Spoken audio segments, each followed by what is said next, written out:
noite para quem eu não disse, boa noite ainda.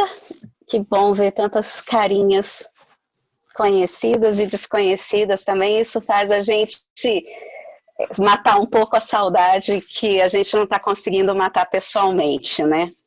Mas eu agradeço muito ao Joaquim pelo convite. Foi bem providencial quando a gente começou a conversar sobre isso, porque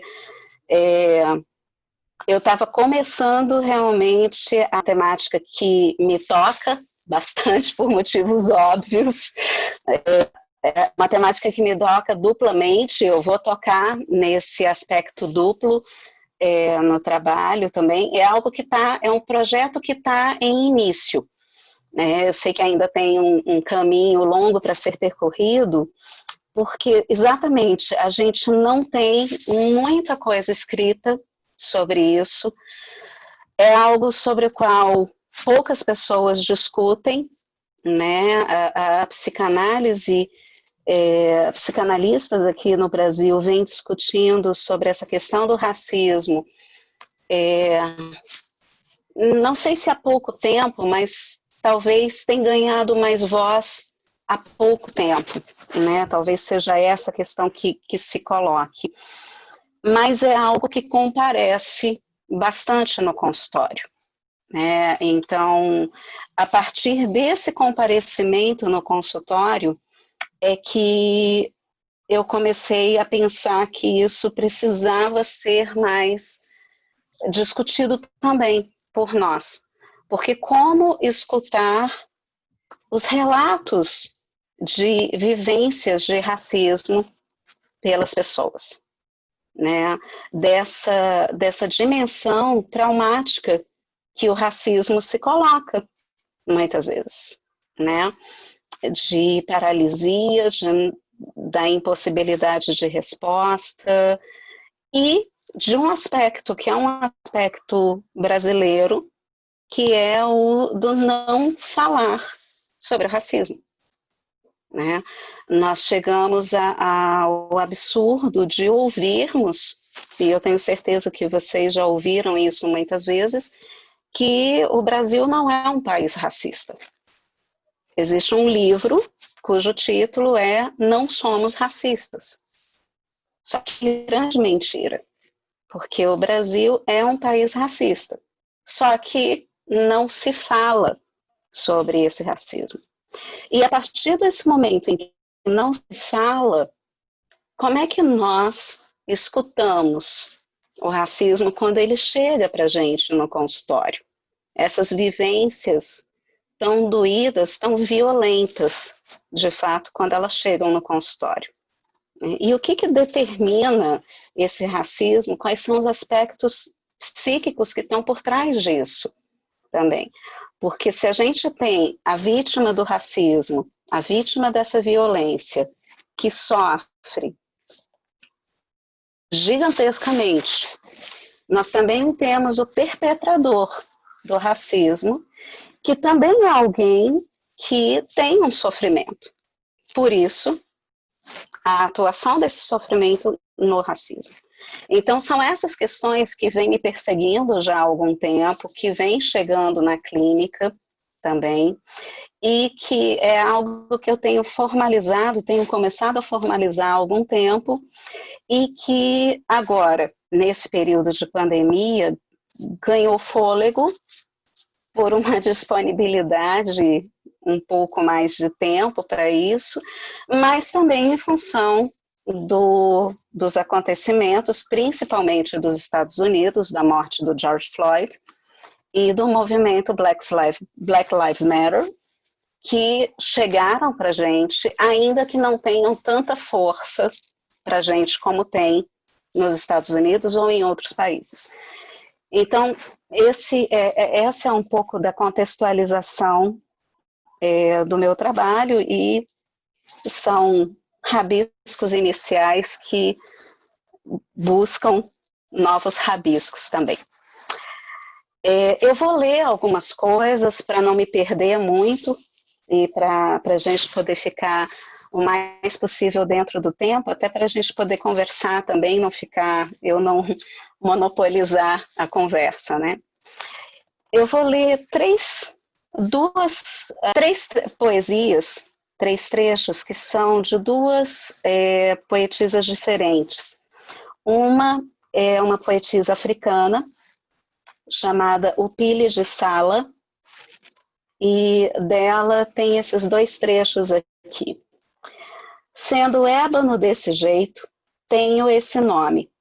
Carregando essa outra língua na minha boca, houve momentos em que eu só queria me misturar, passar despercebida, nada de especial, mas me misturar é me apagar. Um outro trecho de uma poesia dela, quando o sangue negro corre, o sistema não chora. E também a poesia de uma moça gaúcha, chamada Fernanda Bastos, que eu conheci recentemente, conheci o trabalho dela recentemente, e essa poesia dela me impactou profundamente, por isso que eu queria dividir com vocês. Córrego, correto, coreto, correio, corte, coração. Nenhuma dessas palavras tem como raiz a cor. Tem raiz a cor? Ajuste de cor. O aplicativo permite mudar a pessoa de cor. E pode a pessoa mudar porque mudou a cor? Energia tem cor e alma. E vírus? Pode mudar a cor? Um creme, uma lixa, uma dor? E dinheiro? Apaga a cor?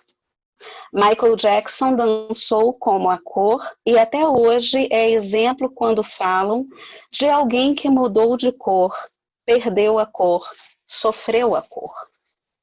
Gabriela teve cor, pobreza tem cor, energia tem cor, gelo é cor, pardo é cor.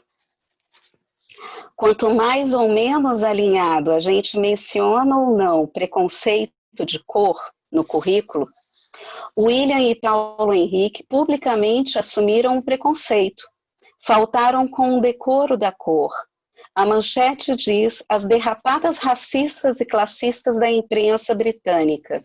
E as nossas? A justiça tem cor, o direito tem cor, mas salário mínimo é da cor? A Consuleza deu cor para a Xuxa na exposição e a loja deu cor para o Jim Carrey, que ficou preto depois de um dia de trabalho. No Brasil, o trabalho foi sempre dessa cor. Trabalho tem cordeiro e cor. Política tem cor. Um congresso branco, uma telenovela gelo, Fernando Holliday de direita, não é mais da cor? E o pessoal alinhado que o ataca pela cor, falando das contradições do negro sem olhar o rabo, como se dissessem, a gente dá liberdade e olha o que vocês fazem. De posse da cor e o rabo, tem tamanho e cor? Esqueceram o decoro da cor? De paletó, a gente não é tudo a mesma cor? E para ter valor, nos acusam de donos da cor, essencialistas da cor, mas como lidar com o racismo sem falar da cor? Dessa cor aponta para mim, sei bem, a semântica da cor e o poder da cor que aumenta libidos, quadris, paus e odor. Qual é o mistério da cor? Nega preta, preto negão, redundância da cor.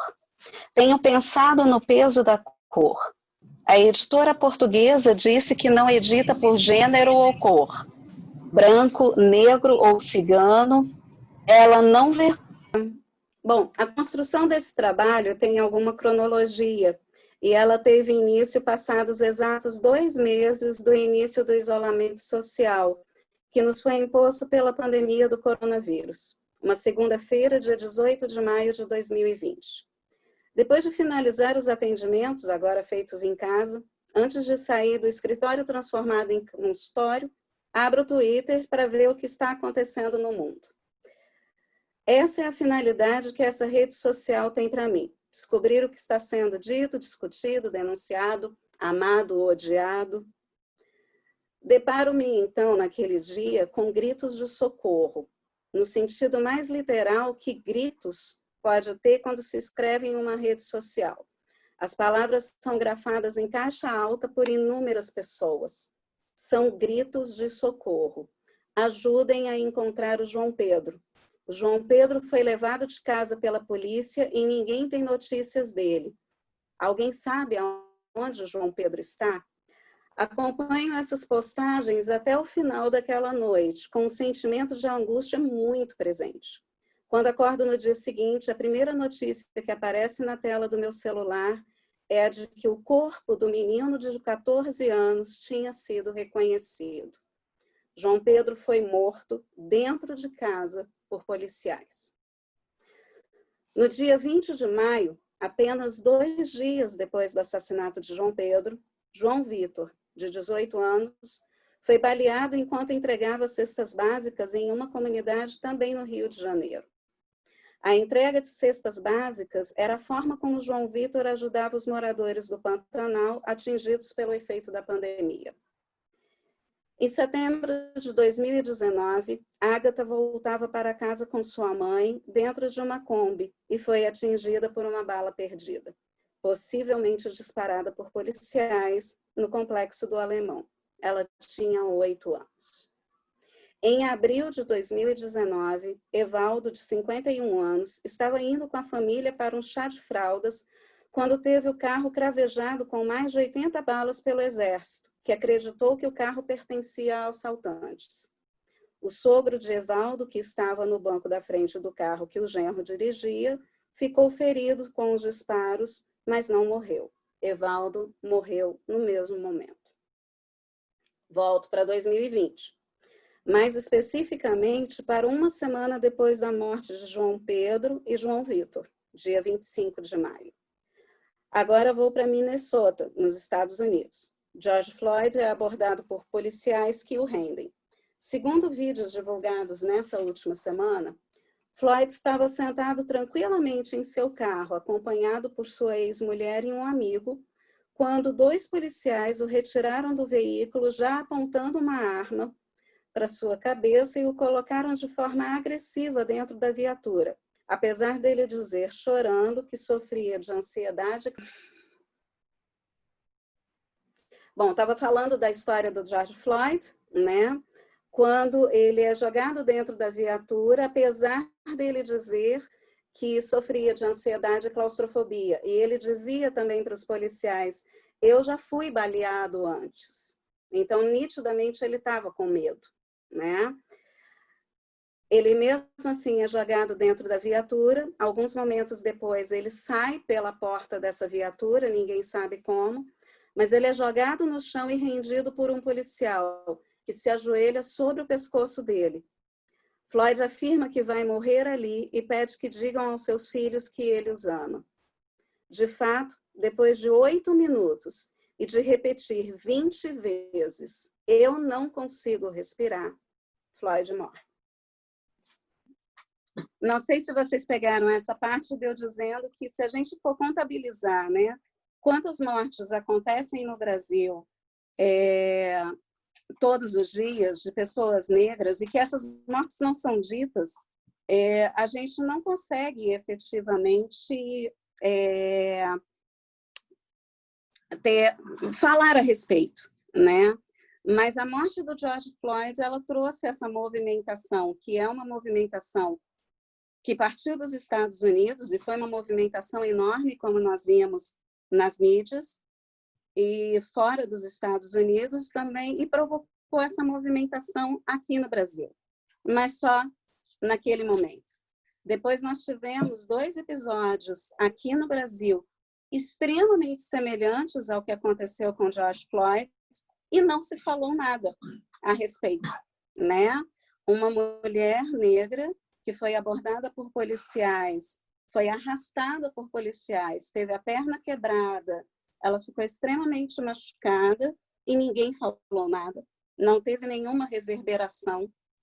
E um rapaz que também teve um esmagamento de pescoço, não chegou a morrer, mas também não houve a mesma reverberação. Então, Por quê? George Floyd teve tanta reverberação, mas os nossos casos locais não têm a mesma reverberação, né? Agora eu faço um recortezinho para o começo do século. Alemanha, maio de 1938. Joseph Goebbels, ministro da propaganda nazista de Hitler, sugeriu que os judeus alemães tivessem alguma marcação específica a fim de serem identificados. Heydrich, em 12 de novembro do mesmo ano, retomou a ideia logo depois da Noite dos Cristais. Mas a marcação efetiva dos judeus, a partir do uso da estrela de 6 pontas, a estrela de Davi, foi instituída apenas com a invasão da Polônia pela Alemanha, em setembro de 1939. A partir daí, todos os judeus em territórios ocupados pelos nazistas eram obrigados a usarem a estrela a fim de serem identificados. Da mesma forma que a estrela de Davi fez com que os judeus se transformassem em alvos visíveis ao olhar dos nazistas, a pele negra se faz alvo em muitos lugares do mundo e não é diferente aqui no Brasil. João Pedro, João Vitor, Ágata, Evaldo, George Floyd e tantos outros que têm um fim de vida brutal têm em comum exatamente a pele negra. Eles são reconhecidos pelo olhar, mas um olhar que não reconhece aquele sujeito como um semelhante, mas que, ao mesmo tempo, não suporta a diferença. Um olhar que despreza, que deslegitima, que odeia. Um olhar que destitui o sujeito do seu lugar, da sua condição humana. Um olhar que coloca aquele sujeito no lugar de alvo. Um lugar de destruição e desumanização justificado pela raça. O termo raça, segundo Michael Rustin, remete tanto a uma categoria vazia quanto a uma das formas mais destrutivas e poderosas de classificação social. O fato é que a denominação raça não caracteriza absolutamente nada. As diferenças raciais dependem de definição dada pelos outros, e as mais poderosas definições desse tipo são as negativas, definições que podemos chamar de racistas. Por se tratar de diferenças marcas pela raça, sendo tão superficiais no que diz respeito às qualidades humanas que elas descrevem, podemos conceituá-los como mito ou antimito, ou seja, não comporta outras diferenças. Sartre, ao propor uma compreensão do antissemitismo depois da Segunda Guerra, afirmou que ele é uma paixão. Rustin, ao comentar a afirmação de Sartre, complementa que as atitudes antissemitas são feitas de atribuições opostas e inconsistentes, que envolvem sensações de repulsa física e desgosto, que negam explicitamente qualquer uso da razão ou necessidade da lógica comum. A paixão antissemita é anterior a qualquer evento causador. Dito de outra forma, não há necessidade de haver algum evento externo concreto para que o ódio antissemita se instale. Ao contrário, a paixão antissemita procura fora qualquer coisa que a alimente, ou seja, qualquer interpretação sobre o objeto do ódio, o judeu, é absolutamente livre. O antissemita escolheu o ódio porque o ódio é uma fé. A princípio, ele escolheu desvalorizar palavras e razões. Ora, privilegiar paixões em vez de palavras talvez nos permita uma aproximação da compreensão da estrutura psíquica presente em indivíduos racistas. Podemos, a partir dessa provocação, pensar em estados psíquicos anteriores à simbolização, já que palavras são símbolos. Portanto, podemos concordar com Rustin que crenças sobre raça, quando coloridas por um sentimento intenso, são próximas dos estados mentais psicóticos. Os atributos psicóticos da mente são componentes universais, originais e latentes da mentalidade humana. Nunca totalmente banidos do self, mais propensos a se manifestarem salientes nas condições de medo e ansiedade do que nos ambientes benéficos ou favoráveis. E, é claro, mais fundamentais e patogênicos em alguns indivíduos do que em outros. Mecanismos psicóticos, como projeções e identificações, não encontram qualquer obstáculo nos objetos, não encontram resistência na realidade das categorizações raciais, precisamente porque essas categorizações são absolutamente vazias de conteúdo, o que as torna especialmente apropriadas para as chamadas mentiras. Por mentiras, eu tomo aquilo que Bion propôs, pseudo-pensamentos enquanto uma defesa contra a apreensão da realidade, que é um movimento bem psicótico. A categoria racial, portanto, é uma tela em branco, sobre a qual fantasias inconscientes podem ser inscritas. Qualificações de cor branca ou negra, em si mesma, não marcam diferenças reais, diferentemente de categorias sociais, culturais ou religiosidades. É por isso que a discriminação racial acaba por se apoiar em algum outro tipo de diferença. Fábio Davids, psicanalista sul-africano radicado em Londres, sugere que o racismo seja uma espécie de organização patológica, a maneira como postulou John Steiner sobre os refúgios psíquicos. Um refúgio psíquico, uma espécie de terceira via, onde o indivíduo tenta se proteger de angústias primitivas insuportáveis. O indivíduo que busca tais refúgios tem que lidar, de um lado, com o terror e a angústia das cisões e dos objetos parciais de um funcionamento esquizoparanoide, e de outro, com a angústia da posição depressiva, a ambivalência, a culpa, o reconhecimento da independência do outro, da própria ausência de controle. O reconhecimento de que o outro tem características boas e ruins, e que o próprio self tem características boas e ruins, ou seja, a destruição da idealização onipotente, uma tremenda ferida narcísica. Sem ter a possibilidade de lidar com essas angústias, o indivíduo recorre a esses refúgios, organizações patológicas. A diferença entre as propostas de Steiner e de Davids é que, para Davids, o racismo enquanto um refúgio se dá quando o indivíduo já tem a percepção do outro. A organização racista interna, que é como ele chama, se desenvolve para ajudar o indivíduo a vincular a ansiedade primitiva quando já existe um contato com o mundo externo e dos estereótipos sociais presentes nele. Pela identificação projetiva, aquilo que é desorganizador ou persecutório no indivíduo é lançado ao objeto externo estereotipado. Me chama a atenção essa proposta do Davids, porque contrasta gigantescamente com a terceira via que o Winnicott nos propõe, do espaço transicional, que é um espaço de criatividade, é um espaço de inserção do interno e do externo, né?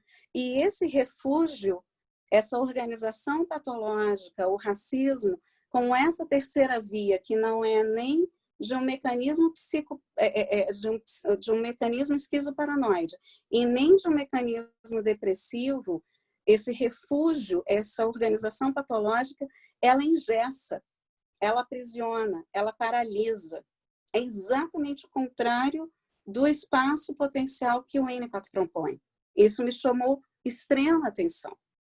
O quanto um sujeito saudável, ele usa um espaço criativo e o sujeito adoecido acaba usando esse espaço enrijecido, né?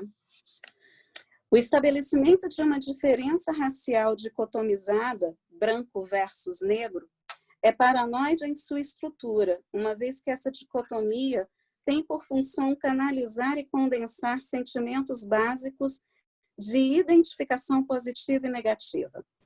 A projeção daquilo que é mal em um grupo ou indivíduo inferior ou marginalizado dá ao self o espaço ilusório necessário para ser superior ou mesmo perfeito. Claro que aqui eu não estou entrando, e não é a minha intenção nesse momento entrar nas questões sociais, nas questões culturais, mas a gente sabe que por uma questão histórica aqui no Brasil, as pessoas de cor, elas ocupam esse lugar inferiorizado. Então, socialmente, se determina esse lugar e quando o sujeito precisa se dar conta, precisa se haver com a impossibilidade de integrar, de se integrar, de integrar os outros, de lidar com esse movimento do desenvolvimento, ele acaba usando essa discriminação, usando esse contexto social também, ou esse script, para atuar essa cisão, né? A projeção do negativo, do reprimido ou de aspectos inacessíveis do self social e individual são os processos atuantes mais ativos no racismo. O estereótipo social atua aqui como imã para os elementos inconscientemente projetados. Daí que, uma vez que as relações são estabelecidas a partir desses estereótipos, o objeto-alvo do racismo interno é recrutado, quer queira, quer não, para encenar o script que lhe é rigidamente designado pelo outro. E esse objeto do racismo, ele fica preso nessa condição imposta pelo outro. Os receptores das projeções são os representantes dos aspectos maus do psiquismo, que expressam o ódio ou o preconceito. Precisamente por serem projeções e não opiniões, ou seja, comunicações em nível cognitivo, é que são de tão difícil manejo por parte dos receptores. As expressões de preconceito, rejeição, desgosto são representações do sofrimento psíquico inconsciente, insuportável e de impossível sustentação interna. Daí porque precisam ser projetados. Aquilo que causa sofrimento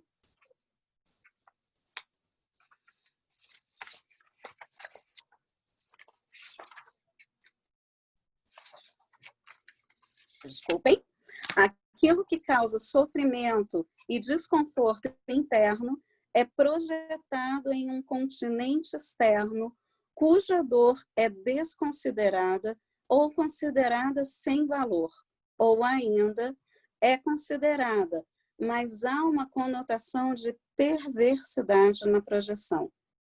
O racismo pode ser considerado assim como envolvendo estados de identificação projetiva, dos quais as características odiadas dos membros do grupo preconceituoso são fantasiadas como pertencentes aos membros da raça estigmatizada. E aí, talvez a gente possa pensar em que lugar esse racismo pode ser localizado. Porque o Frank Davids, ele sugere que todos nós temos, em algum grau, um racismo interno.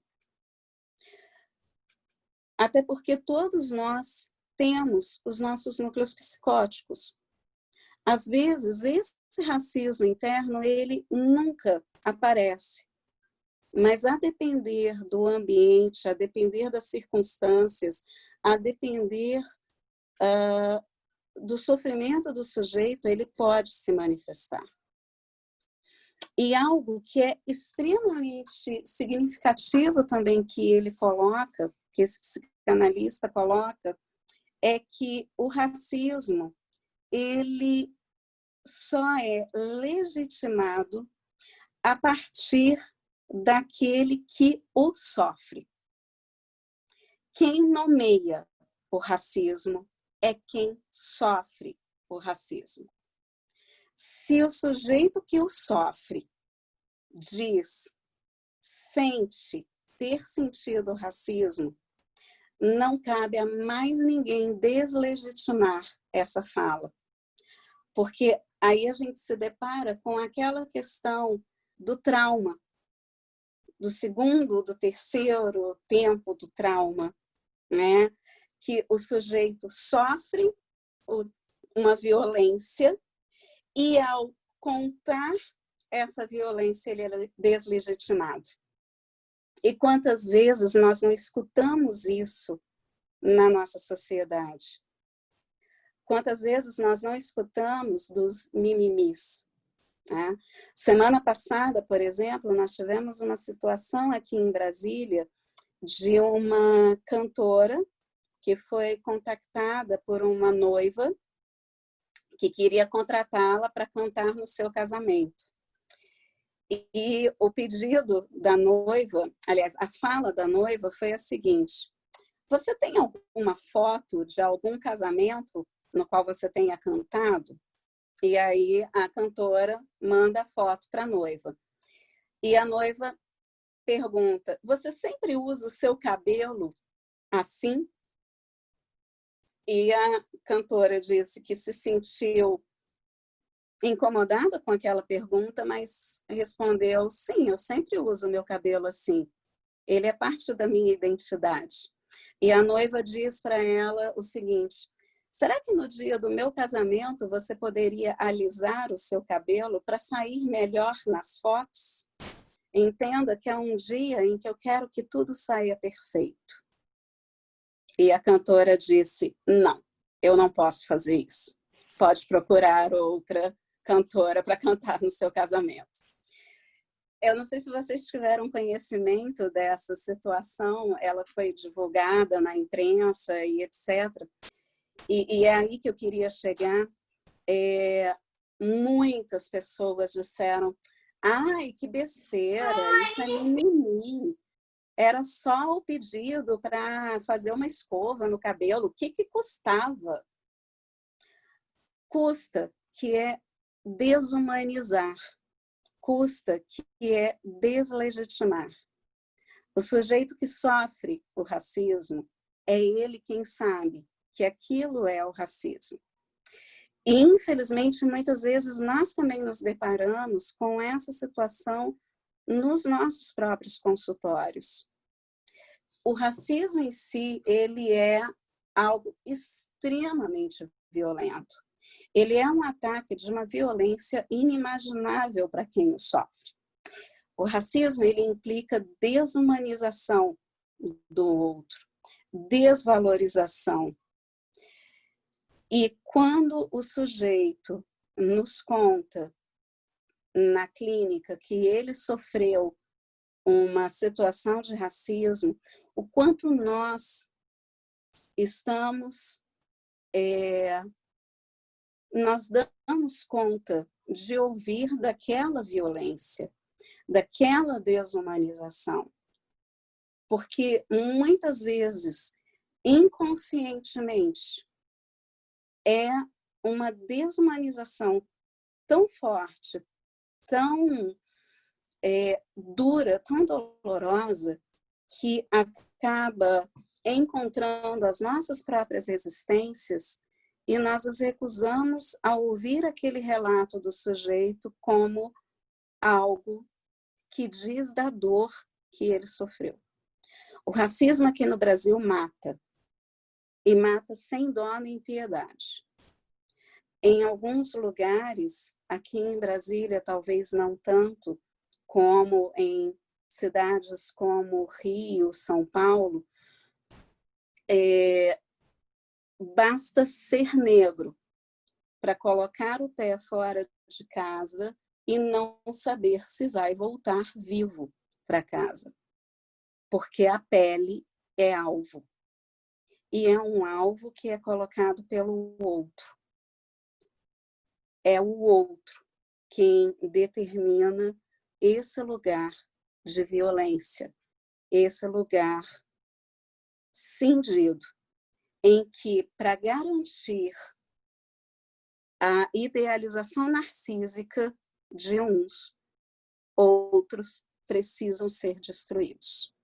Outros precisam receber esse ataque, essa violência, que muitas vezes vem na forma da morte, né? Acho que de um primeiro momento era isso que eu queria dividir espontaneamente com vocês. E agora eu que quero ouvir. Joaquim, eu vou querer falar quando puder, tá? Ana Melgar. Já pode falar, Ana, querida. Já posso? Sim, Ai, já que pode. beleza!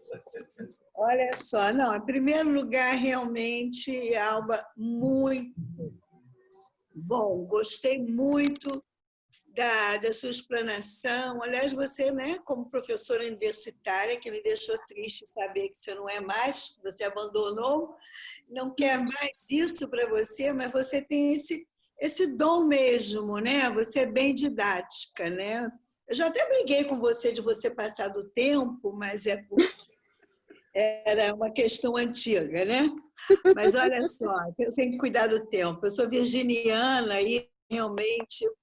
Mas eu tenho algumas coisas para falar com você. Primeiro, eu queria que você, quando pudesse, você me falasse essa questão de espaço criativo, espaço enrijecido, que eu achei excelente, se isso é seu ou se tem um autor, enfim. Eu gostaria de saber que você pudesse depois falar um pouquinho mais sobre isso, porque é muito interessante para nós todos, né? Principalmente estudiosos de Winnicott, não? E outra questão que eu queria saber, não sei se cabe isso ou não, né? Cabe aí ao Joaquim Jorge resolver, mas porque é uma questão política, é que foi escolhido, eu vou falar rápido, vou falar em poucas palavras, né? Foi escolhido um preto racista, eu gosto de falar negro, né? Mas o certo é falar preto. Eu acho bonito negro, sabe? Mas foi escolhido um preto racista para um cargo onde ele deveria proteger os desassistidos que sofrem racismo. Quer dizer, o que você pensa dessa... Não é só uma incoerência, dessa esquizofrenia, dessa loucura, porque esquizofrenia eu respeito, né? Desse país, essa escolha, assim, que a meu ver, é assustadora, né?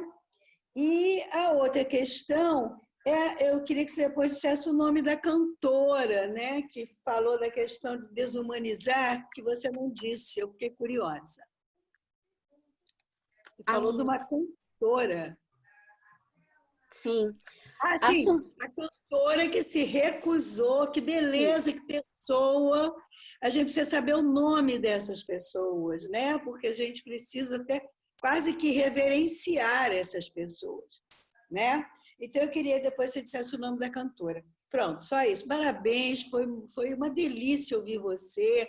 Apesar dos contratempos, eu acho que esse seu marido, que está sempre do lado, ele não estava querendo muito, não, viu? Ele não arrumou direito as coisas para você.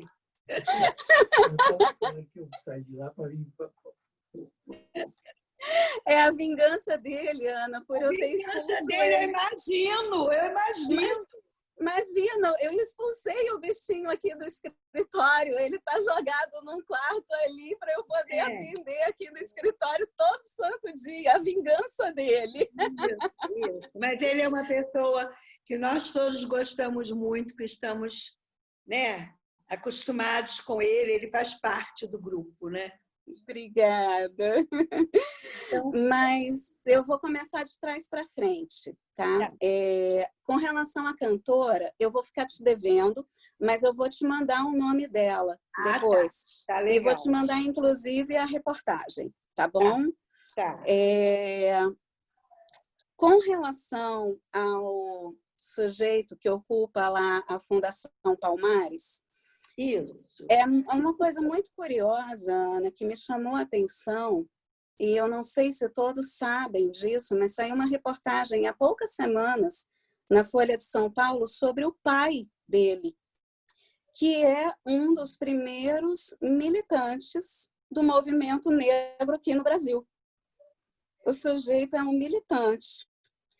E se eu não me engano, são 6 filhos que ele tem, e um dos 6 filhos é essa pessoa que hoje ocupa a direção da Fundação Palmares. Sempre que eu penso nesse sujeito, eu acabo pensando, isso desde o princípio, eu acabo pensando numa dinâmica de identificação com o agressor. Sim.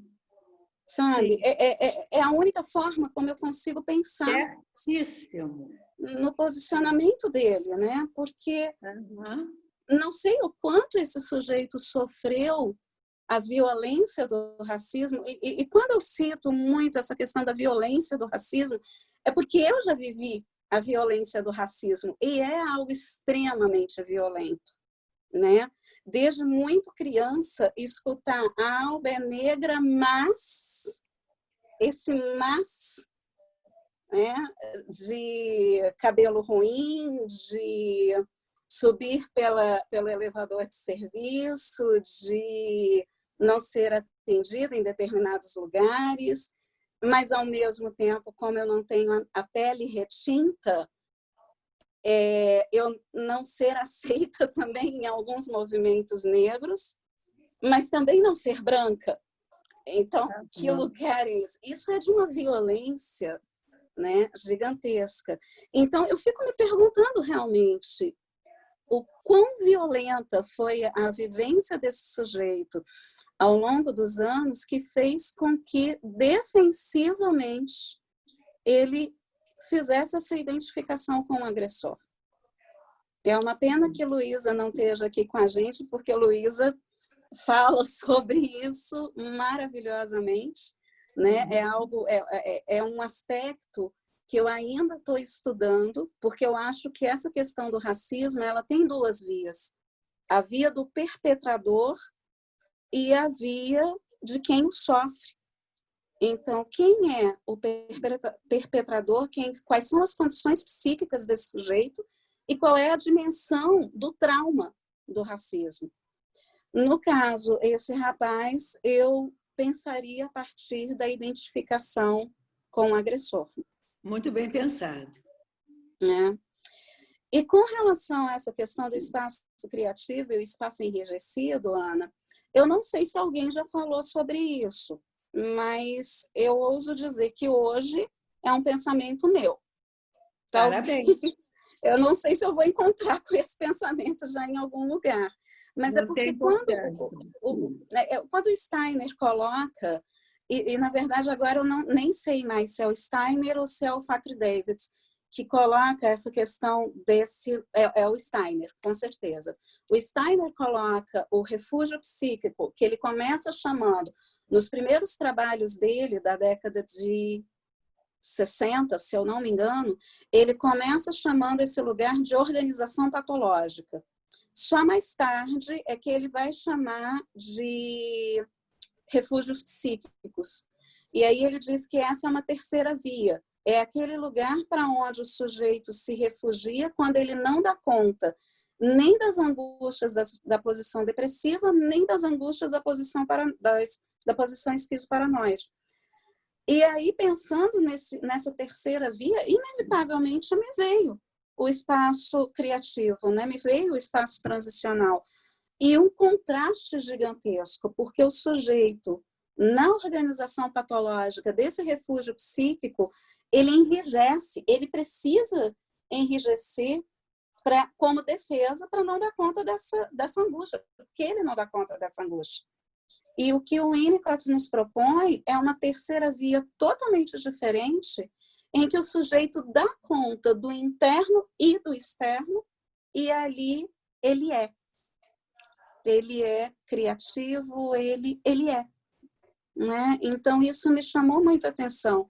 Como tudo isso, para mim, ainda está muito no início, é provável que eu ainda consiga arrancar mais coisas daí.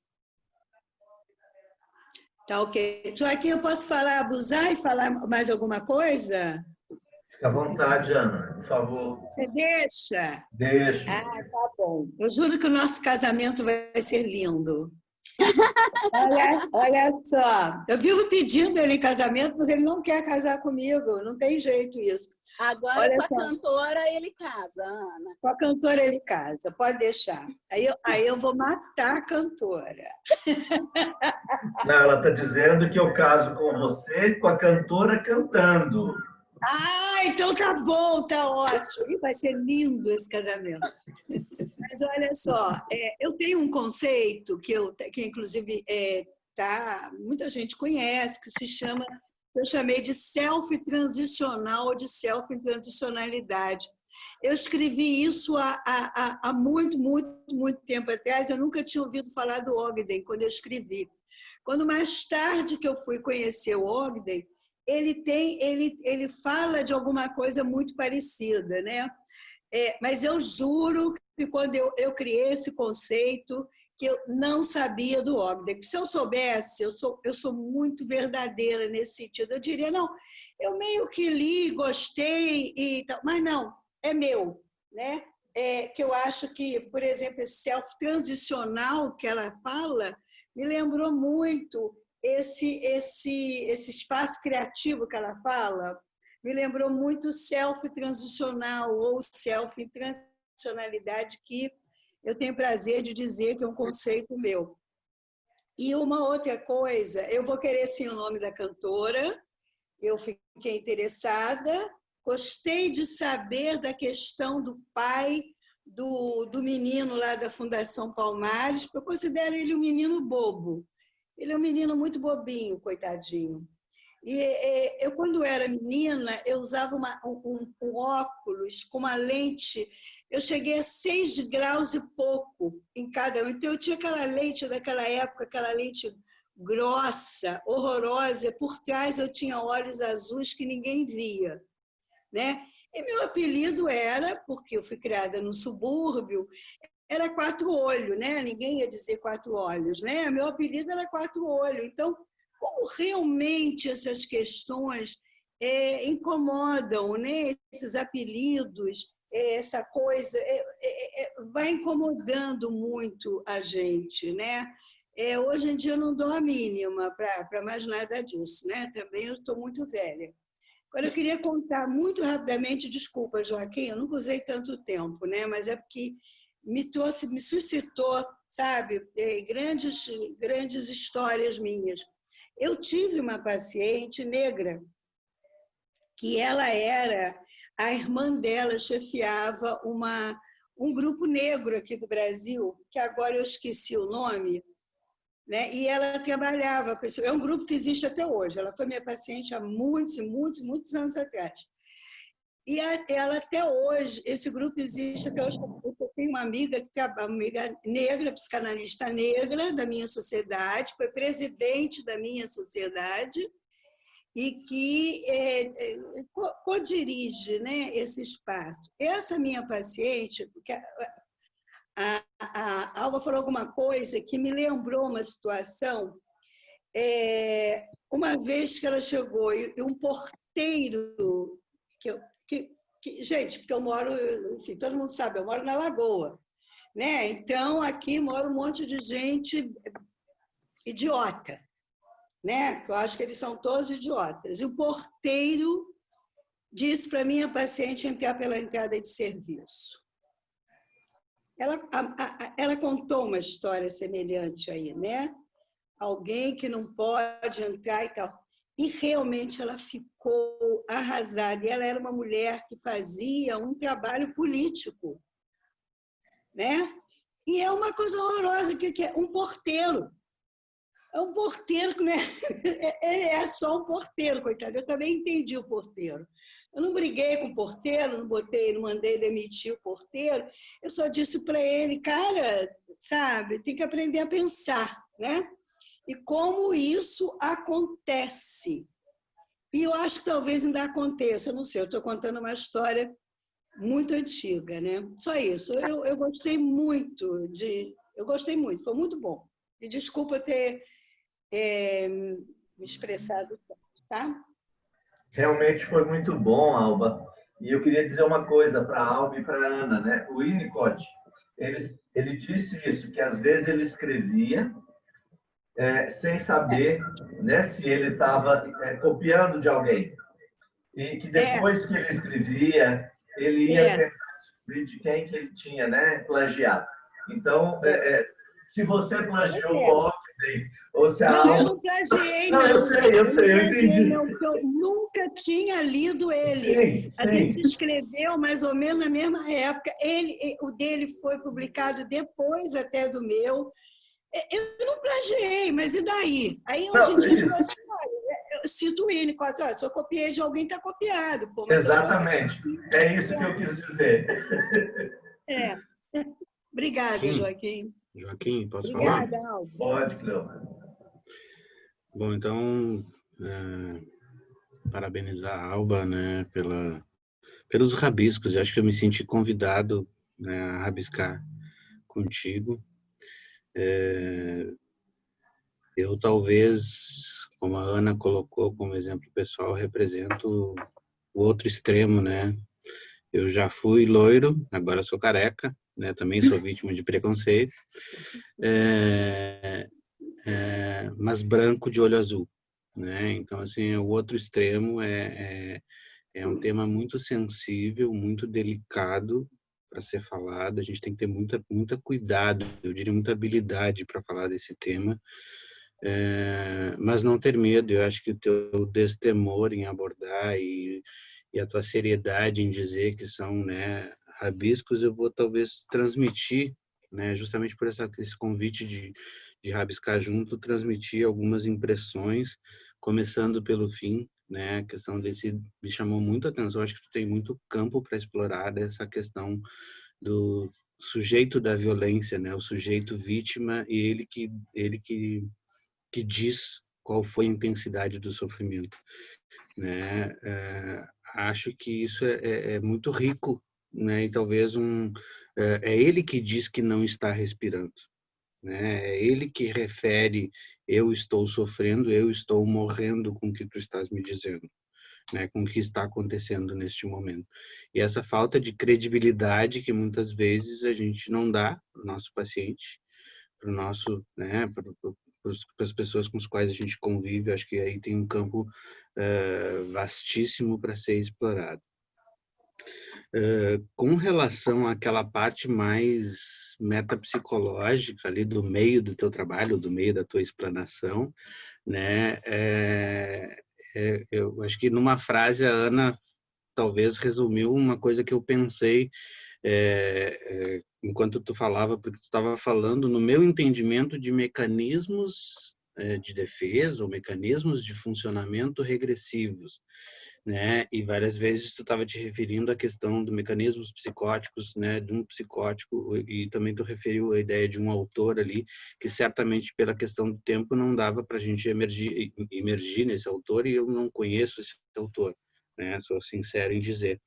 Mas parece que a ideia de mecanismos regressivos, como a projeção, como, né, a formação reativa, enfim, uma série de mecanismos talvez deem conta nesse primeiro momento, né, muito mais do que chamar isso exclusivamente de psicótico. Quer dizer, eu não tenho nada contra o esquizofrênico, né? A questão é o que se faz com a loucura, né? Como que se trata a loucura, né? Então acho que isso talvez seja uma sutileza para a gente poder falar, porque eu estava pensando, né, enquanto estava brincando comigo, com meus pensamentos, eu digo, mas eu não conheço psicótico tão preconceituoso assim, eu não conheço psicótico que discrimina a cor, né? Então, assim, isso não é coisa de psicótico, mas quem está fazendo isso está rompido com a realidade, sim. Né? Então, são esses mecanismos regressivos. Acho que isso talvez seja uma dica para tentar, talvez, expandir essa conceituação aí. E o Winnicott, né? Acho que é legal essa tua inquietação, não quero, né, de forma alguma tirar essa tua ideia dessa terceira zona aí do Winnicott, mas eu me lembrei do texto lá do texto, acho que Tudo Começa em Casa, da questão da democracia, aonde ele fala da questão da índole, que no meu ponto de vista é índole, né? Que é a partir, tudo que a gente já sabe, né? A partir do ambiente que facilita, mas a tendência do sujeito é ir para a maturidade, né? Como a Ana falou, eu sou madura hoje em dia e eu não me importo mais com isso, né? Então, houve um processo de amadurecimento e potencialmente isso é credibilizado, né? Isso está bem fundamentado lá no texto da democracia, naquele outro texto da moral também, que ele vai falar da moral, e não fala de moral, ele fala muito mais, o conceito que me vem na cabeça em português é índole, né? Uhum. E isso vai sendo amadurecido com o passar do tempo até se chegar lá. Este coordenador aí da Fundação dos Palmares, que eu acho que, né, é cindido, certamente é cindido, e nesse ponto de vista, nessa perspectiva do Winnicott, assim, o inverso do Maduro, né? Para não dizer que ele não é nem imaturo, ele é o inverso do Maduro, né? Então, assim, acho que são questões que bem interessantes, assim, né? Muito tocante aquele poema, aquela frase quando diz que quando o sangue negro corre, né? A gente não banaliza, a gente não registra, a gente não sofre, né? Como outros sangues que correm por aí. Mas parabéns pelo teu trabalho e siga nessa inquietação aí. Essa questão dos mecanismos, eu permaneci chamando de mecanismos psicóticos, porque foi como os autores referiram a ele. Então, num primeiro momento, eu não quis mexer nessa nomenclatura, mas me incomodou também um pouco, eu só não sabia como modificar ainda, né? Mas eu vou ficar mais atenta, de fato, a isso, porque são mecanismos regressivos, né? Inclusive, essa é a diferença, talvez o autor que você esteja falando é o Fakhry Davids, ele é um sul-africano radicado em Londres, e ele é muçulmano, inclusive. Então, em Londres, ele passa por essas duas situações. Ele é negro e ele é muçulmano. Então, a escrita dele, a fala dele, eu tive o privilégio de escutá-lo há 2 semanas atrás, é incrível. Ele é realmente uma pessoa que dá vontade de ficar conversando com ele durante muito tempo. Então, ele traz essa questão, inclusive, para diferenciar do Steiner, porque o Steiner fala dos refúgios psíquicos enquanto uma ruptura no desenvolvimento. O Fakhry Davids, ele fala, o sujeito passa da posição depressiva, digamos assim, mas aí ele não suporta quando ele se dá conta desse mundo externo tão diferente. E aí ele retorna. E ele retorna utilizando os estereótipos que ele já aprendeu no mundo externo.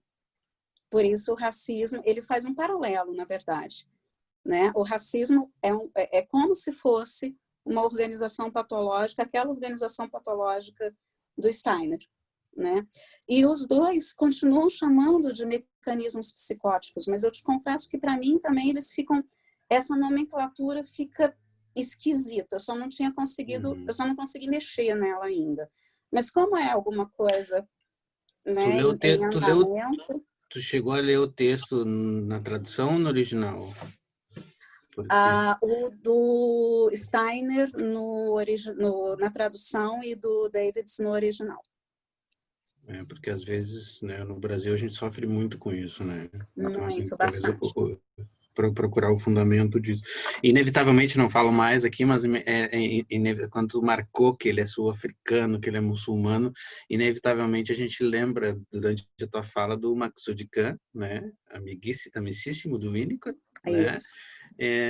E assim, né, também era, né, com cor de indiano, era um indiano, foi, né, extremamente questionado sobre várias posturas na sociedade britânica, e o Winnicott era o legítimo lord inglês, também de olho azul, né? Então, assim, acho que fica essa imagem também para a gente poder pensar. Verdade, eu não tinha me lembrado do Maksud Khan. Verdade. Alessandra, quer falar com a Alba? Deixa eu só responder a Ana, rapidinho. Tá bom. Pode responder. Ana. E mostra também. Alguém já compartilhou? Já. Ana? Ana, tá aí? Tá sim. Ana Melgaço. Ela... Ana... Joaquim, então eu vou te pedir para você colocar no chat, talvez. Eu já vi que alguém compartilhou a reportagem da cantora. Isso, a O Maria nome Eugênia dela... compartilhou. Isso, o nome dela é Laís Raquel, que a Ana queria saber o nome dela. Tá, acho que ela está entretida ali. Então, Alessandra, por favor. Boa noite. Na verdade, Alessandra, eu estou usando esse nome no computador, mas é um rapaz que fala. Ah, tá bom. Desculpa, é porque chegou uma mensagem da Alessandra pedindo para falar. Justamente. O rapaz Agora que está usando o nome da Alessandra, deixa eu só falar. É que eu apertei aqui uma coisa errada, e aí eu ouvi tudo que foi dito. Olha, eu estou achando lindo você estar usando o nome da Alessandra, viu? Ah, tranquilo, então. Então, um colega que brincou falou assim, você vai ter que imitar a voz feminina e falar que você está fazendo transição. Tá bom. Deixa eu só situar da onde eu falo, né? Eu moro em Brasília, eu vi que tem muita gente que não é de Brasília, né? Sou de Brasília, acompanho a Alba nas minhas redes sociais. Quem é que está falando? Eu sou Cadu. Oi, Cadu. Alessandra, quem está falando é a Alessandra. Quem está falando é o Cadu Sudário. Oi, Cadu. Tudo bem, Alba? Só para situar um pouquinho, né? Eu tenho uma aproximação maior com a escola lacaniana, né? Leio Lacan há alguns anos, mas me interesso, né, por Winnicott. Inclusive aqui em cima da minha mesa é o último livro que eu estou lendo, é justamente Brincar a Realidade, vendo sobre o fenômeno transicional e objeto A, que é uma interação aí com um conceito muito fundamental para Lacan. E aí, na fala da Alba, né, pensando na questão clínica, porque eu já encontrei dentro do meu trabalho uma pessoa que me chegou, né, eu vou contar isso antes para poder situar. A pessoa me chegou e falou, gostaria de falar com o Dr. Carlos, né? Chegou no meu consultório, gostaria de falar com o Dr. Carlos. Eu falei, pois não, né? Sou eu. Aí ela fez uma cara de estranhamento, olhou a mensagem no celular, e aí falou assim, mas o senhor é o mesmo Cadu Sudário que está aqui no WhatsApp? Eu falei, sim, sou eu. Ela, nossa, o senhor deve ter ido na praia muito recentemente, né? Isso, né, para quem está ali aguardando um paciente primeira vez, eu já deduzi que alguma coisa na transferência surgiria a partir daí. Como estamos só clínicos aqui, eu fico mais tranquilo para poder compartilhar isso. Era uma questão de um casal que havia partido para uma inseminação artificial, os dois são brancos, sulistas, né? Aquela família tradicional, né? Bem sulista, e a filha nasceu negra. Né? Então a questão dela é, que filha é essa que eu não consigo acolher por conta da cor, porque toda vez que eu estou na rua me perguntam se ela é a filha da empregada que eu estou olhando. Então, uma cena muito...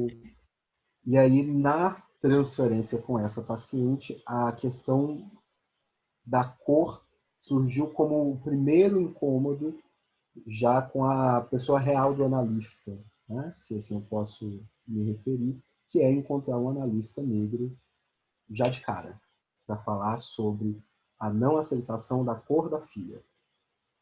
E aí eu queria, né, ouvir da Alba, né, dos colegas, o que eles pensam a respeito de como se dá, né, se existe uma diferença nessa transferência a partir desse recorte racial, né, um branco atendendo um negro atendendo um negro.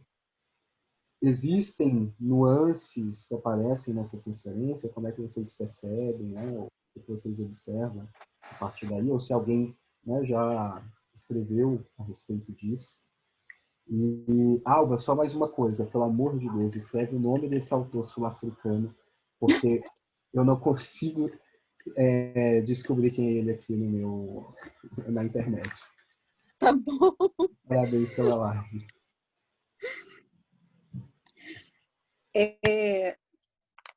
Bom, eu suponho que uma vez eu tive uma vivência dessa de racismo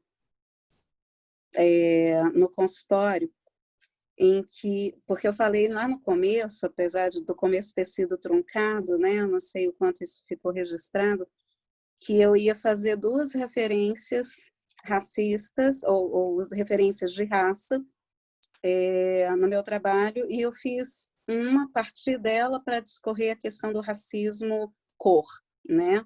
A primeira que eu fiz foi a questão antissemita. Além de ser negra, eu sou judia, e eu uso a estrela de Davi. E uma vez eu atendi uma paciente que ficou pouquíssimas sessões, e na última sessão que eu a atendi, a minha estrela estava do lado de fora da blusa, então estava bem visível. E essa paciente essa pessoa, ela tem origens alemãs, e ela não voltou. E, curiosamente, naquele dia, houve muita conversa do contexto alemão, do contexto germanófilo e etc.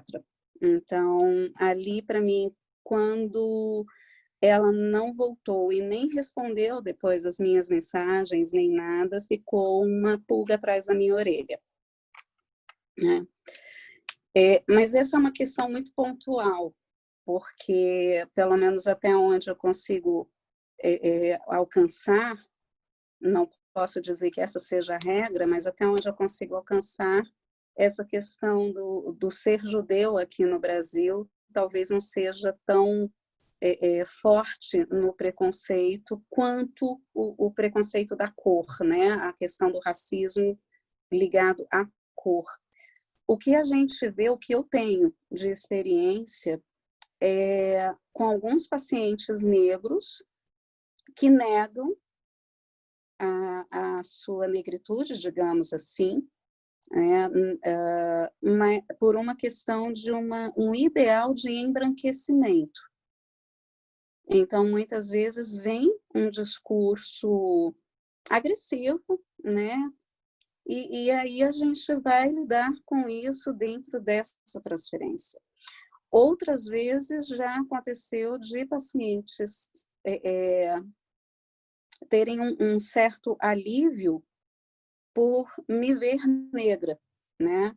E dizerem, olha, eu já venho de outras experiências psicoterapêuticas em que, quando eu contava das questões de racismo, o psicólogo dizia que ou eu estava exagerando, ou era uma questão ligada a uma outra questão psíquica, etc., ou seja, desqualificava, né?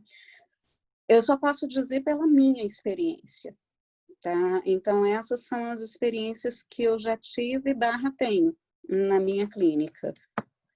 Agora, particularmente, eu acho que nós todos temos que ficar bastante atentos a essa questão de quais são os nossos preconceitos explícitos e principalmente os implícitos, né? Principalmente aqueles que são inconscientes.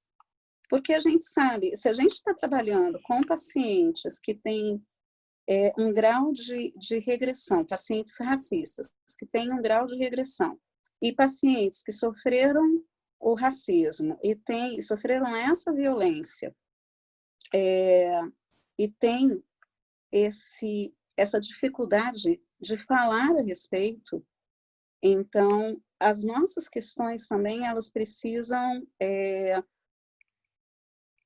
estar claras, talvez, para a gente, né? O Cleon falou da delicadeza que do cuidado que a gente precisa ter quando aborda essas questões, né? Porque são questões realmente que envolvem uma delicadeza de processos psíquicos e de questões sociais e culturais, enfim, é um terreno delicado para a gente pisar, tanto com o perpetrador quanto com quem sofre o racismo.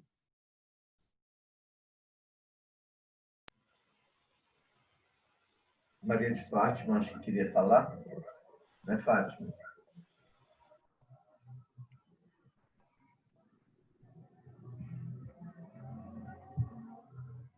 Alba? Eu? Alba, muito obrigada. É muito bom te ouvir, né? Acho que é muito oportuno poder ouvir você falar de tudo isso, não é? É uma questão, claro, que, né, está aí, né, em cima da hora, nos chamando para uma discussão, não é? É muito tocante, é muito sensível, é uma questão dolorosa, acho que é uma questão dolorosa no plano do humano mesmo, né? Então, eu vou fazer uma questão que, embora você tenha dito que ia abordar um determinado aspecto, eu estou me perguntando assim, aonde, né, nós vamos colocar, principalmente num país como o nosso, e com a nossa história, as questões socioeconômicas, culturais, que são muito dolorosas, muito presentes no nosso contexto, né? E que se apresentam aí, né, nesses exemplos todos que foram dados, né? Eu venho de uma cultura mineira muito racista, de uma família portuguesa, né, em que eu sou a negrinha, né? Meu apelido na família eu sou a negrinha, né? E é uma cultura muito, muito, muito racista. Então, essa questão socioeconômica, cultural, ela atravessa tudo isso. E acho que chega no nosso consultório, acho que chega nessas questões que foram levantadas aí, né, pelo Cadu, por você, né? Aonde estão os terapeutas, os psicanalistas negros? Uhum. Né? Como é que a gente coloca dentro de todo esse raciocínio fantástico que você apresentou aí para nós, esses aspectos? Bom, aí a gente teria que ter mais umas 5 lives, eu acho, né? A questão é essa, né? Que, assim, hoje eu fico pensando muito nisso também, né? Eu gosto muito de conversar com autores como Silvia Almeida, como Djamila Ribeiro, como essas pessoas que elas estão vivendo isso assim no dia a dia mesmo, na prática delas. E hoje eu fiz a escolha de fazer o recorte psi. Foi uma escolha mesmo. Mas esses outros aspectos, na nossa cultura, é impossível deixar de fora. E aqui, no meu quadradinho, chamado Brasília, chamado Distrito Federal, isso ganha uma configuração mesmo na cidade que é muito curiosa, Fátima. Porque o quadradinho, que é o Distrito Federal, ele contém o avião, que é Brasília, né? Mas ele é cercado por cidades satélites. E essas cidades satélites, elas são habitadas principalmente por pessoas negras. Né? Eu arrisco dizer que é como se fossem as comunidades, né, no Rio, em São Paulo. E é muito curioso como, eu vou dizer de mim, né, dizer da minha experiência, como em eventos sociais aqui no Plano, hoje eu moro no Plano, morei boa parte da minha vida numa cidade satélite, aqui no Plano, quando eu vou a um evento social, eu me sinto totalmente deslocada, porque eu sou a única pessoa de cor naquele lugar. Eu fui era eu e mais uma colega só, de cor, na faculdade. No ensino médio, eu tinha um amigo negro, de pele mais negra do que a minha. Então, assim, esse lugar, esse lugar social e econômico, ele é importante para ser dito. Porque nesses lugares, como a Ana falou, né, esses lugares mais elitizados, talvez, mais burgueses, mais de classe média alta, classe alta, sei lá que nome que se dá a isso, negros, eles vão como serventes. Então, é o garçom que está servindo numa festa, a faxineira, é o porteiro, o pessoal, eu estou vendo aqui algumas mensagens, né? E na poesia que eu li no começo fala isso, o sistema carcerário ele é negro. Aqui no Brasil, o maior índice de morte pelo Covid é de negros, homens negros, né? E uma coisa que me chama a atenção, aqui em Brasília, pelo menos, aqui no plano, nós temos pouquíssimos pacientes negros. Eu já passei por uma situação, inclusive, do marido de uma paciente que não quis subir ao meu consultório para me entregar uma determinada coisa que a esposa tinha pedido, porque ele era negro. Ele se sentiu envergonhado. Não, eu não vou subir, porque vão me tratar mal. E eu desci e falei, você vai subir comigo. Eu me recuso a conversar com você aqui embaixo. Você vai subir comigo. Então, essas nuances, elas precisam entrar em cena, né? Elas têm que entrar em cena. Só que, realmente, hoje eu fiz só um recorte, eu fiz questão de fazer esse recorte de si. Mas esses aspectos socioeconômicos, culturais, eles entram em cena. E agora, Fátima, eu me lembrei, inclusive, do elemento religioso, né? O elemento das religiões afrodescendentes, né? Das religiões de matriz africana, que elas também sofrem extremo preconceito, violência, rechaço. Quantos terreiros aqui em Brasília, nos últimos anos, foram queimados por a manifestação de racismo? Isso também tem que ser dito, né? A não aceitação disso que é diferente. Essa idealização de uma cor, de uma religião, de um lugar da cidade, em detrimento de outro que é demoníaco, que é feio, que é sujo, que é fedido. E isso fica numa concretude muito doída.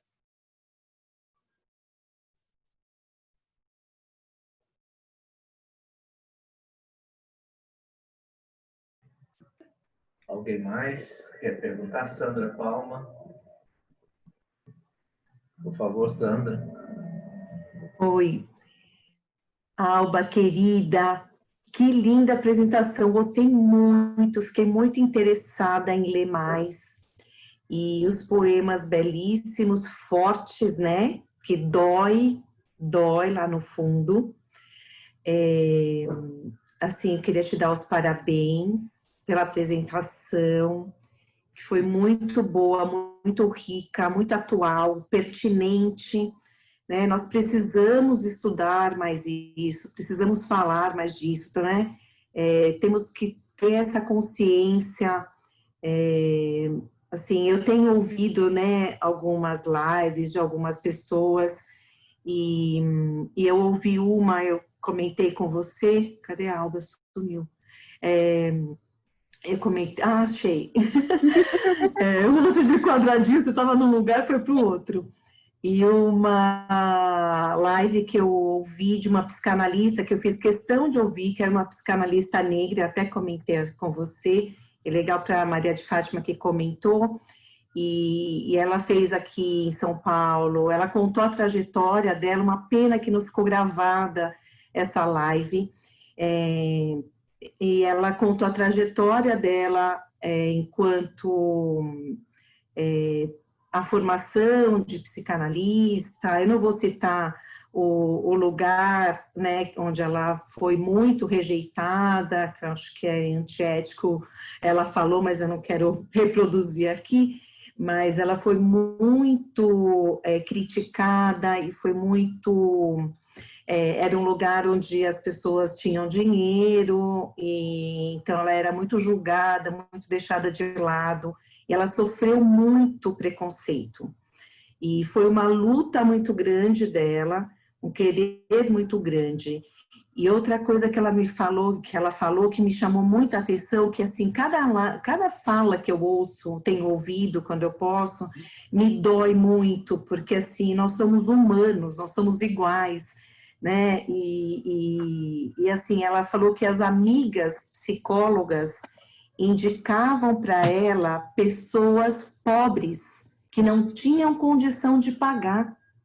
Olha que coisa que é, né? Olha como está impregnado, né?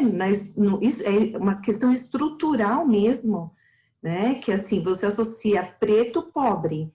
Então, ela psicanalista, os pacientes que são encaminhados são os pobres, os menos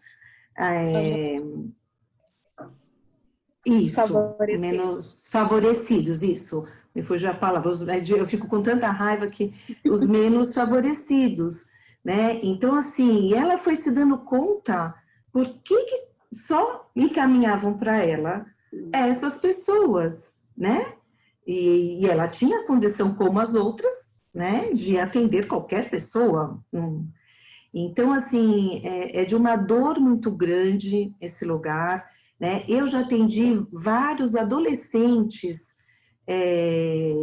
e negros, e assim, um menino muito querido, e ele falava para mim, ele chegava no consultório todo de relógio, boné de marca, ele vinha de metrô, era uma estação só de metrô, mas ele vinha de boné com tênis, e aí ele falava para mim, olha, minha mãe não quer que eu use minhas coisas, porque eu posso ser preso, posso ser assaltado, mas eu posso, é meu, é o dinheiro do meu pai, do trabalho do meu pai, por que eu não posso usar e os outros podem usar, né? Então, assim, uma dor muito grande, né, na fala, e a mãe dele vinha no consultório e falava para mim, Sandra, eu tenho medo, ele pode ser roubado, ele pode, não só pela cor, mas tinha a questão da cor, que era o mais forte para a mãe, por isso que ele me trazia isso inconformado, né? E lógico que tinha a questão de ser, né, metrô eles roubam mesmo, enfim, estamos em São Paulo, nesse mundo maluco, né, que a gente vive do capitalismo. Então, assim, eu acho que é uma dor muito grande, acho que é muito importante a sua fala, Alba, continua estudando, continua dividindo com a gente, né, porque eu acho que é muito importante a gente estar estudando mais, lendo, ouvindo, né? O Silvio Almeida é assim, fantástico, eu tenho ouvido muito ele também. Então, eu acho que, infelizmente, com a pandemia, isso, e com os acontecimentos também, né, algo seríssimos, veio à tona o que a gente já sabia, já via, mas assim, veio mais à tona ainda, né, essa questão forte de que a gente precisa pensar nisso, precisa ajudar mais a todas as pessoas, né? Então, eu só queria dar essa palavrinha, te agradecer muito, agradecer ao Joaquim por ter trazido a Alba, né, e acolher tanta gente a mim, e muito obrigada pelos dois, e muito obrigada, Alba, depois eu quero o nome dos poemas, tudo certinho, tá bom? Pode obrigada, deixar. Viu? Joaquim, eu Oi, gostaria Ana. de fazer rapidinho, em relação à colocação da Sandra. Pois Posso não. fazer? Pode. Sandra, a gente também não pode deixar de levar em conta as coisas boas que existem. Você que é de São Paulo, Virginia Bicudo, que foi a primeira psicanalista negra, inglesa, olha só como é que eu estou. A primeira psicanalista negra do Brasil, assim, de nome, de renome, fundou a sociedade, uma das fundadoras da Sociedade Brasileira de Psicanálise de São Paulo, que, no meu lado, que sou da IPA, é a sociedade mais forte que tem no Brasil. Porque o paulista tem uma coisa assim que eu acho fantástica, eu morro de inveja. Eles brigam pra caramba, mas eles não dividem, né, o castelo. O que é uma coisa muito boa. A gente tem que aprender muito com os paulistas. Mas a Virginia Bicudo, que é a primeira psicanalista negra, fundadora da primeira sociedade de psicanálise do Brasil, né? Ela teve o seu lugar, era uma mulher inteligente, era uma mulher criativa, era uma mulher interessante. Quer dizer, a gente também não pode correr o risco de ficar num lado assim que é um pouco defensivo, um lado. Não é só isso, tem muita gente boa, não tem só esse homem horroroso que é o que ele é, não sei que lá de Palmares, mas é da Fundação Palmares. Tem muita coisa boa. E a Sandra, que é de São Paulo, já deve ter ouvido falar na Virginia Bicudo, né? É verdade, Ana, você bem lembrado, Ana, eu acho que você tem toda a razão, eu conheço, sim, eu sei, eu acho super importante a sua fala, a sua lembrança, viu, Ana? Perfeito. É que, assim, eu acho que a gente está vivendo, eu acho que o atual está tão gritante, e quando a Alba fala, me suscita tantas coisas, né? Esse menino que morreu, o primeiro que ela citou, eu fiquei arrasada, porque, assim, como pode um menino de 14 anos morrer dentro da casa dele, com vários tiros, assim, é uma coisa chocante, né? Então, eu acho que por isso que eu trouxe esse lado, né? Porque a gente está aí vivendo na pele, aí, ouvindo e sentindo tudo isso. Mas perfeita a colocação, Ana. Obrigada pela lembrança, viu? Inclusive, a Virginia Bicudo, ela é a fundadora da Sociedade Psicanalítica de Brasília. Foi ela que fundou a Sociedade Psicanalítica aqui em Brasília, né? Mas sabe uma coisa que me chamou a atenção quando você falou, Sandra, do seu paciente, ele falando para você, eu posso ser preso, eu posso ser roubado. Olha a primeira coisa que ele falou, eu posso ser preso, porque eu estou usando coisas de marca, porque eu sou negro e eu não deveria estar usando coisas de marca. Né? Isso me faz lembrar de um episódio que eu vivenciei em São Paulo, que a gente estava indo para o teatro de táxi e passou por um local em que estava havendo uma batida de policiais com uma série de meninos, tal, mochila, bermuda, chinelo, boné, meninos vestidos como meninos. E o motorista de táxi fala assim, ai, tudo marginal. E aí eu não aguentei. Falei, por quê? Porque eles são todos negros? Como você sabe que eles são marginais? Né? Mas esse estereótipo, né? Esse estereótipo. E eu acho que uma coisa também que, assim, somos todos humanos, mas não somos todos iguais. E é exatamente aí que o bicho pega.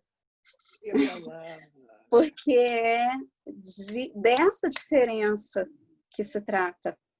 É de integrar a diferença ou rejeitar a diferença. Perfeito, Alba. Perfeita colocação. Muito bom. Eu queria falar, quando der. Por favor, Adriana. Depois a Júlia de Uberaba também quer falar, mas eu acho que a gente pode depois ir encaminhando para o encerramento, né, Alba? Porque já são quase 9h30. Então, a Adriana fala, depois a Júlia fala e a Alba pode encerrar. Eu quero cumprimentar mais essa live, o prazer de estar com todos vocês, de escutar a Alba, conheço posições da Alba, tivemos conversas não tão profundas quanto a que eu escutei hoje, mas a gente... Na verdade, numa live que eu participei como palestrante, eu trouxe a citação, a frase famosa de Plauto, 200 anos antes de Cristo, em que ele diz que o lobo é o homem é o lobo do homem, né? Na verdade. E ao longo da história da humanidade, porque nós falamos em raça humana, isso existe. Uhum. O que se confunde é que existem etnias, né? E as pessoas, se a gente pegar um bebezinho no colo, ele estranha. Se não é a mãe, ele estranha. Até quase os 8 meses, o bebê estranha quem ele não conhece. E isso eu acho que é atávico, extremamente primitivo do ser humano. Esse estranhamento com que não lhe é conhecido. Se nós repassarmos toda a história da humanidade, um povo perseguiu o outro, quase sempre, e continua perseguindo. Não é só brancos contra negros, é palestinos, israelenses, enfim, pega o mundo inteiro, é sul-coreano com coreano do norte. A humanidade, o lobo é o homem do lobo. Não há muita humanidade ao que eu estranho. E tem mais, há também muita agressão ao que eu desejo.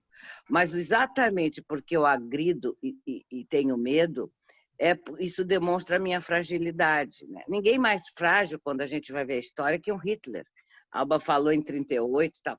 E o Hitler comandou uma Alemanha frágil, uma Alemanha envergonhada da derrota da Primeira Guerra Mundial, uma Alemanha que precisa fazer uma caça às bruxas. Como se fazia caça às bruxas? Quando as mulheres desenvolviam uma certa independência, conhecimento, elas iam para as fogueiras. Quando elas tinham plantas medicinais, quando elas eram procuradas como alguém de uma certa importância na sua aldeia, elas iam para a fogueira. Então, assim, é uma humanidade com muita desumanidade, né? Qualquer coisa que me desassossegue, a minha tendência é o ataque ou fugir, né? Ou me submeter. Nada disso humano, né? O humano é a gente conseguir, é o que a gente faz no consultório, que cada vez mais nossos pacientes se sintam mais confortáveis, primeiro dentro de si mesmo, para poderem ficar confortáveis dentro dos outros, no contato com os outros, né? Na vinculação com os outros. Então, eu quero agradecer muito a Alba e acho que não se situa só na cor ou no gênero, ou no magro e no gordo, ou no rico ou no pobre. Isso é uma coisa tão atávica, tão terrível que os homens fazem com os outros homens, né? Dependendo das circunstâncias e das épocas. Que eu não sei, eu acho que se a gente resolver, e Deus permita que resolva esse tipo de conflito, outros surgirão. Tem sido assim na longa história da humanidade. E isso me dá uma tristeza. Eu estou velha bastante para ficar triste e não ver melhorar. Eu outro dia ali no Facebook, traz muita cultura para nós, né? A pandemia não vai mudar nada.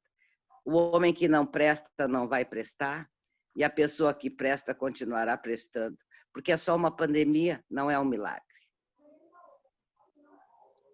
Isso aí que eu queria dizer para vocês. Infelizmente, obrigado, né?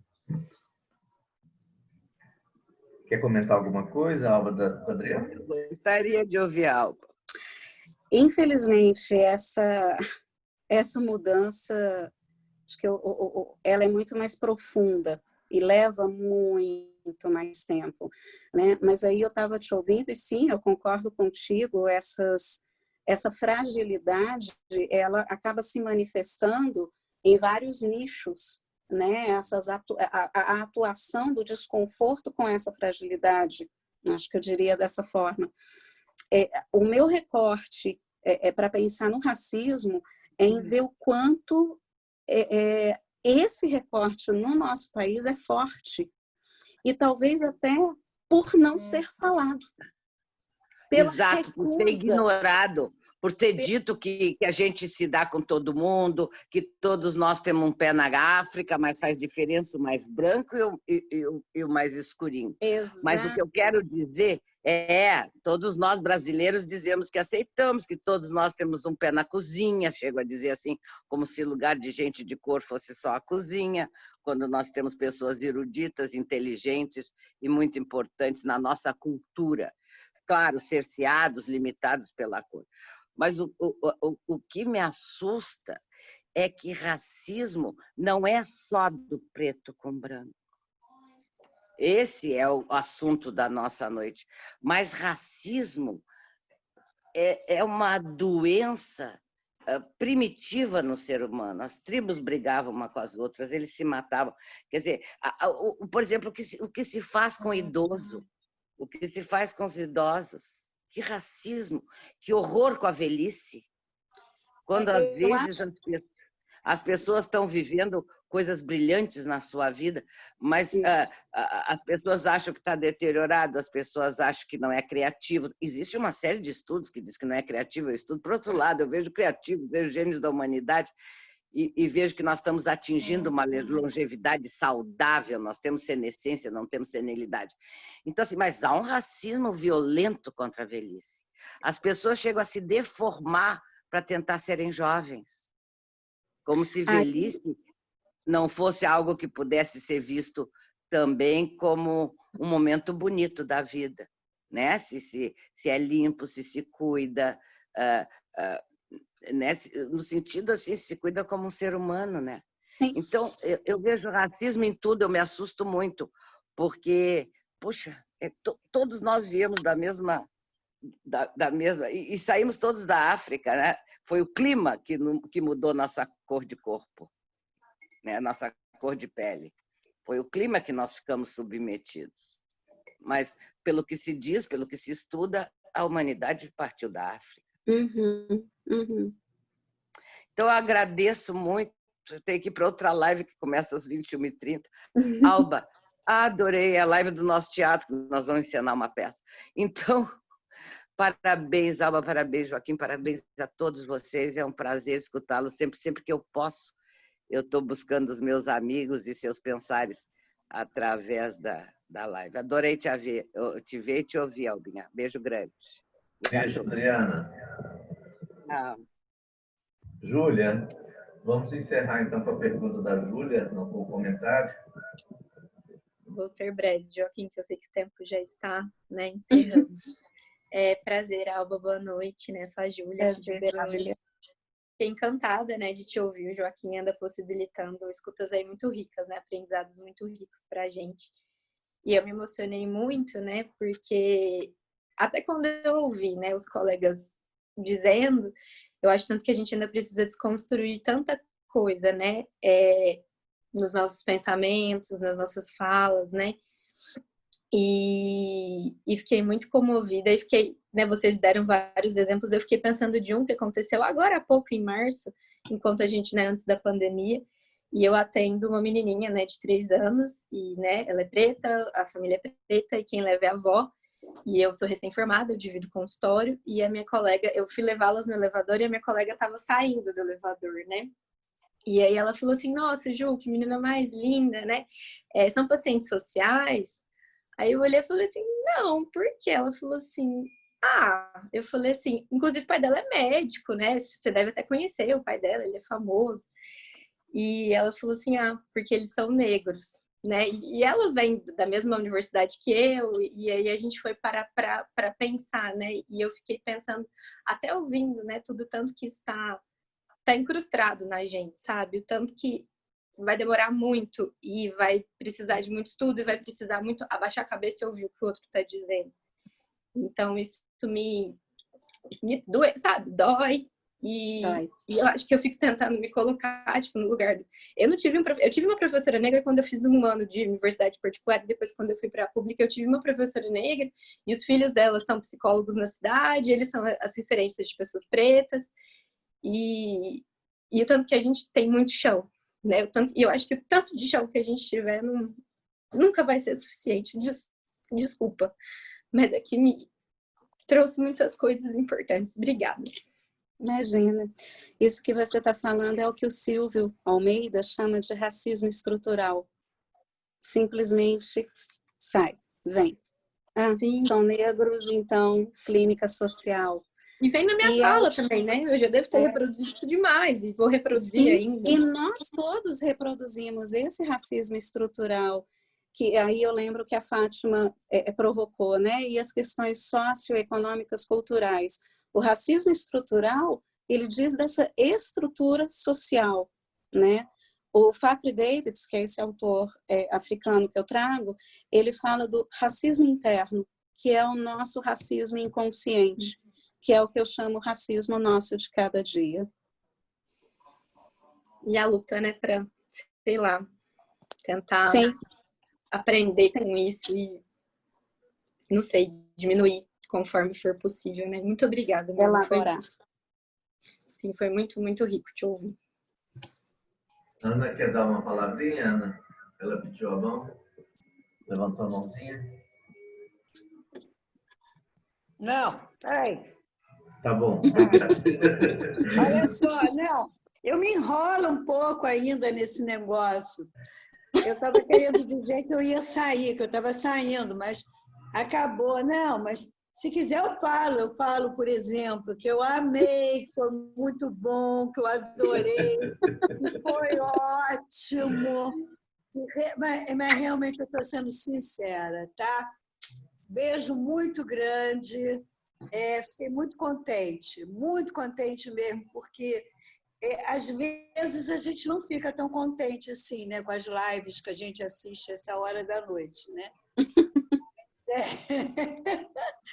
Mas a Alma deve ter percebido, né, de que realmente as pessoas gostaram muito. Foi muito bom, viu? Parabéns. Não vou falar mais nada, não. Se deixar, eu fico falando. Eu gosto de falar. Tá bom, Ana. Bom, Tchau, tchau. Pode encerrar, amigo. Algumas pessoas... Você quer falar, Roberta? Queria só um pouquinho. Claro, por favor. Eu estou emocionada aqui, sabe?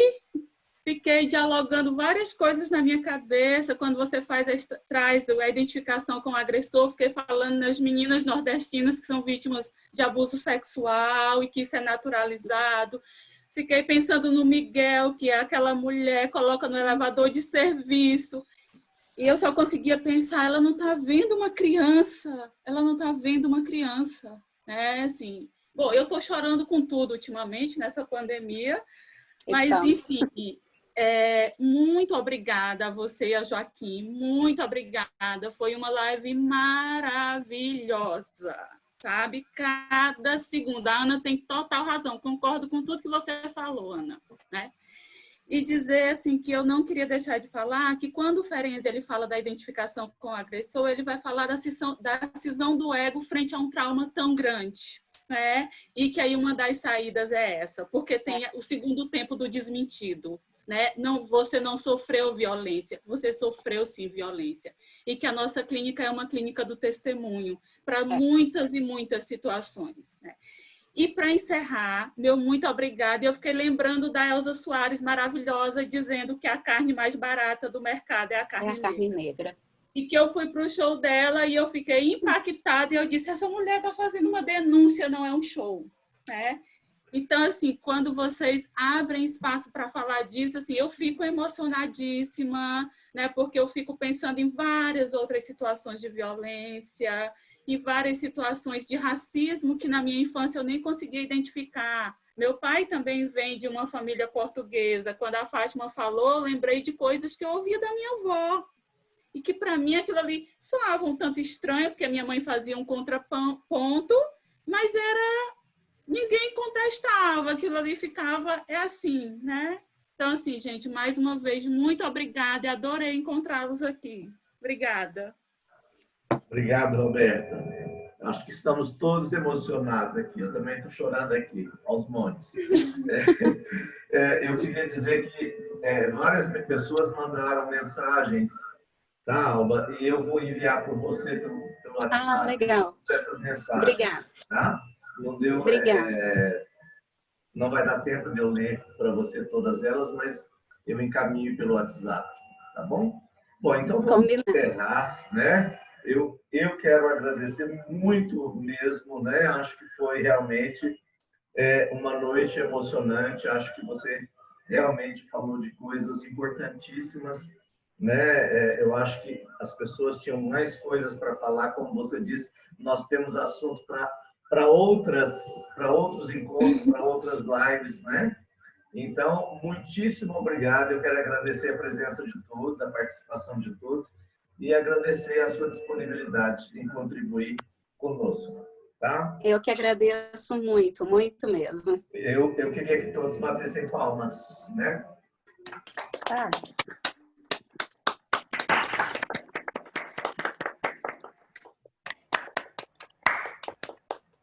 Foi muito bom. Muito bom mesmo. Obrigado. E um beijo, então, a todos. Até breve, né? Até semana que vem. Semana que vem estaremos com a Márcia Mendes, falando sobre atendimento infantil na pandemia. Tá bom? Então, um beijo a todos.